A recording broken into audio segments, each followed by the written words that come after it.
You're on this really strange schedule when days are blending together.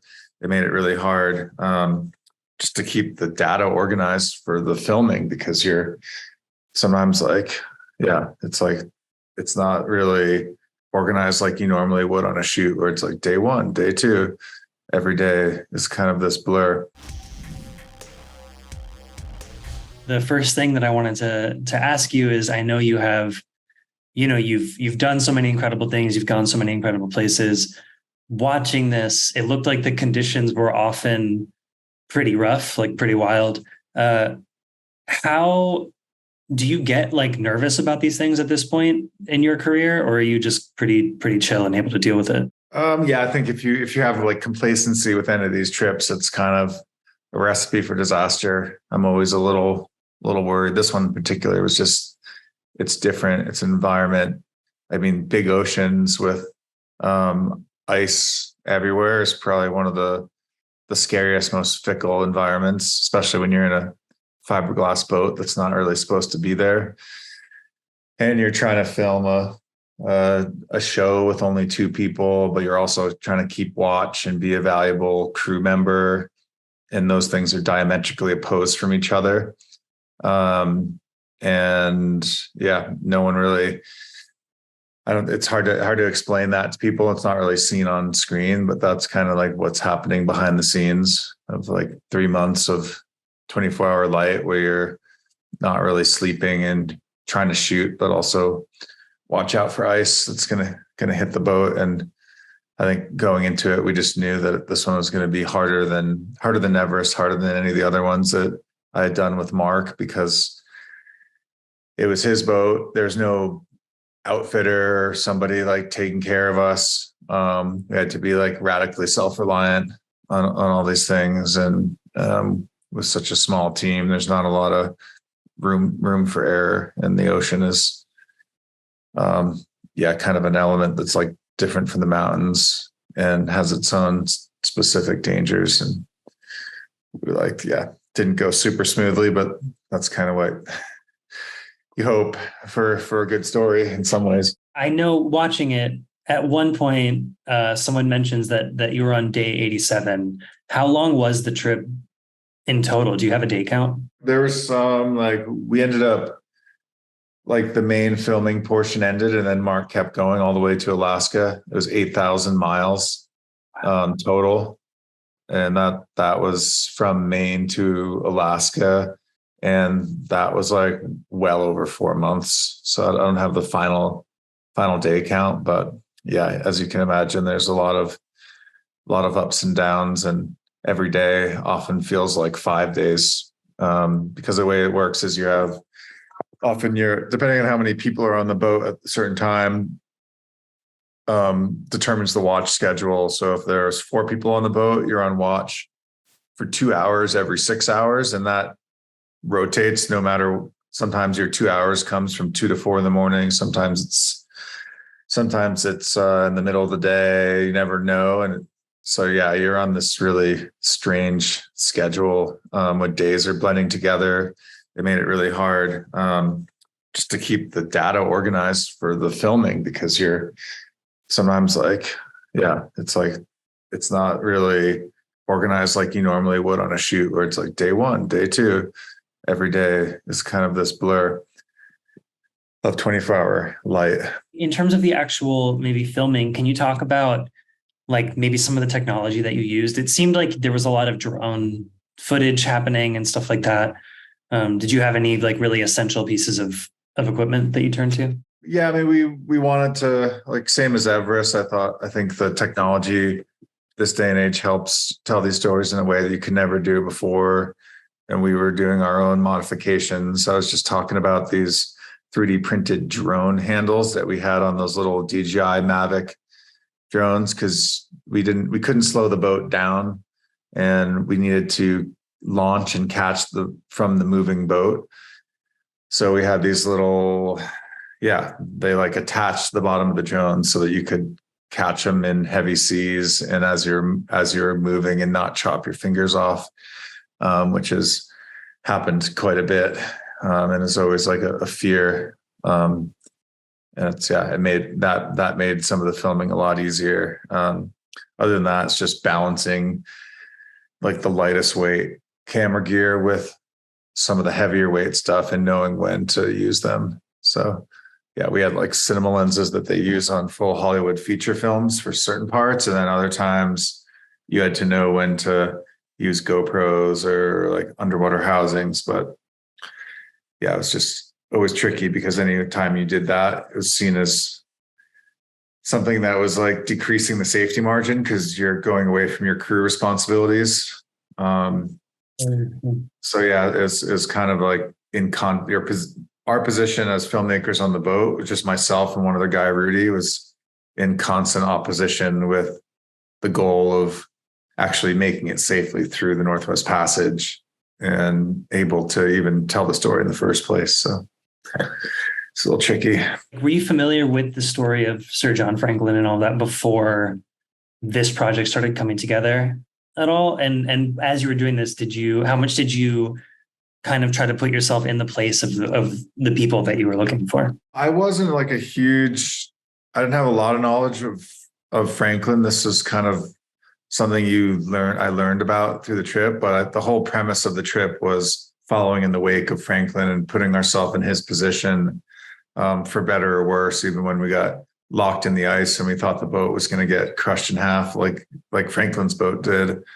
But that's the beauty of a lot of these assignments. You go on them with folks like Mark, who have read every single book that was ever written on the subject, and you put yourself in those positions and you just hold on for dear life on the ride and try to document it the best you can to do the historical story justice, but then also the characters like Mark and Tom and Jacob, our Inuit character, who are giving those perspectives. It's a really lucky position to be in as like a storyteller to drop into some of those stories and like learn as much as you can and absorb and then try to pass it on to people in these shows. Whether you're on the boat on the way there or on King William Island, kind of looking around and stuff, are there tricks or like how do you keep your morale up? Like when you have moments of just, it seems like it's a real struggle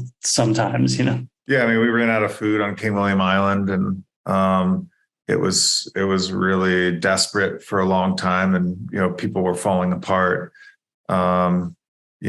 Fighting over like single cashew nuts and stuff. But to keep the morale up, it's a lot of times for me, it's just finding little moments of like beautiful light, and sometimes the camera acts as a barrier. For me, it's like you look through the viewfinder and you can kind of like bury yourself in the reality of like what's happening through the camera, and it gives you energy, knowing that you're bringing little bits of these moments back, and that the hardest moments often are the things that are the most compelling for the story. I think that's definitely one of the tricks is just like using the camera.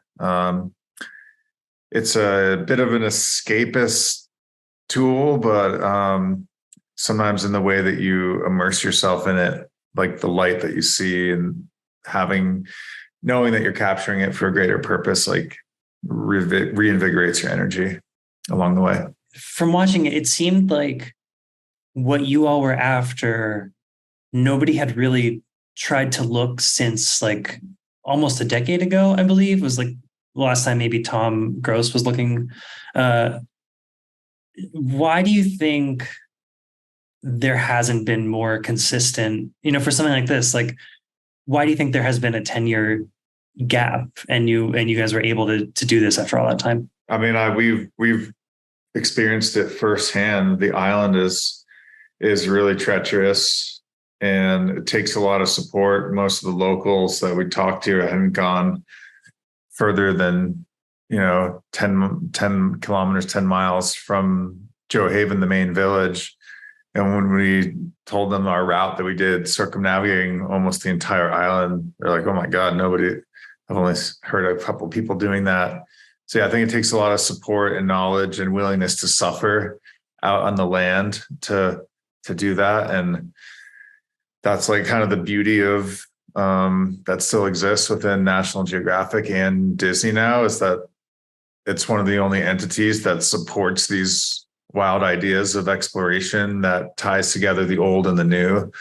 Because for us, or at least for me, it wasn't just about solving this like mystery of this white guy. It was about getting a modern look at what's going on in the Arctic with the people there, and the state of like how now it's going to become this shipping route that Franklin always thought it was going to be, and more tourists and resource extraction. It's, everyone, there's been many articles written on climate change, and you see the glacier footage of them melting and all the stuff, but it's a different situation to go up there on a mission that has full support and like the tools and the crew to do it. So I don't know if those opportunities come along every day, and it's we recognize our privilege in that position and try to use it to do stories that we feel like matter. In kind of learning more about you and researching you a little bit,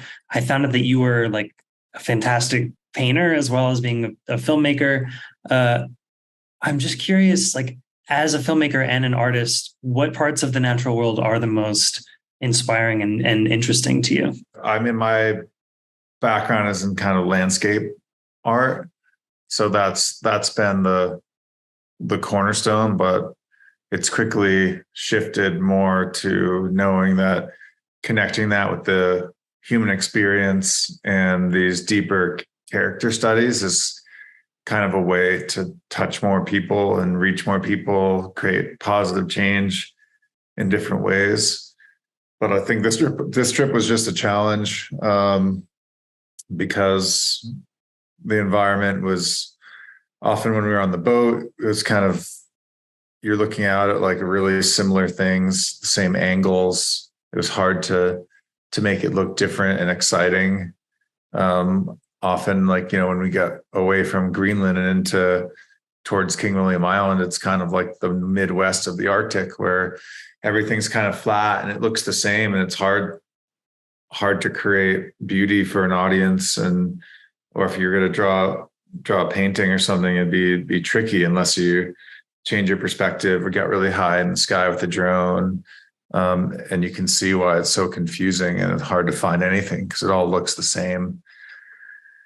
But yeah, I think you just have to, in general, like remain curious. So I think that's the common thread, and the way that Tom's remained curious for almost 30 years trying to find Franklin. And I think in some ways for him too, it's just an excuse to get out in the land and suffer with his Inuit friends and find his own like beauty in his art form of understanding and creating his own mental map of the land. And I think every human has something like that they have. And I think everyone has their own way of like having those adventures that reset them. And the more that people can do that, the better they are for the rest of humanity, rather than just getting like caught in a vicious cycle of like, all the like the capitalism and everything else that goes on that we have to do to survive. I'll leave you with this one, but do you have a favorite?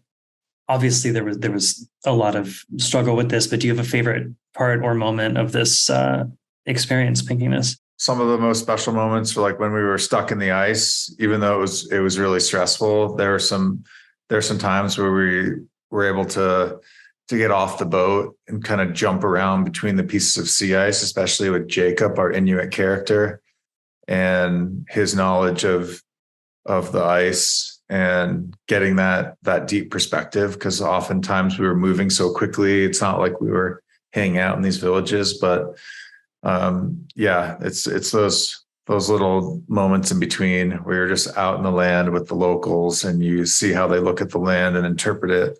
Those are the moments I would cherish, and I think are probably the hardest to capture. But I think it's an overall thing that hopefully comes through in the final film.